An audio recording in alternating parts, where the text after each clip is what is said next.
જી સુરત શહેરના વરાછામાં આવેલા મહારાણા પ્રતાપ ઉદ્યાન ગાર્ડનની અંદર મૂકવામાં આવેલા સાધનો બેસવા માટે મૂકેલા બાકડાઓ તેમજ લોનની બેદરકારી સામે આવી હતી, ત્યારે સ્થાનિકો દ્વારા તેનો વિરોધ કરી ફરિયાદ કરવામાં આવી છે, છતાં પણ તંત્ર દ્વારા કોઈ પણ જાતના પગલાં લેવામાં આવતા નથી।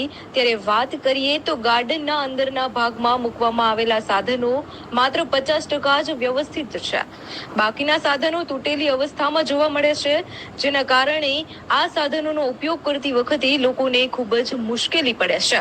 તેમજ આ ગાર્ડનમાં મૂકવામાં આવેલા બાકડાઓમાં પણ સળિયાઓ બહાર આવી ગયા છે, જેના કારણોસર બાળકો તેમજ વૃદ્ધોને ગમે ત્યારે વાગી જાય તેવી પરિસ્થિતિમાં જોવા મળી રહ્યા છે।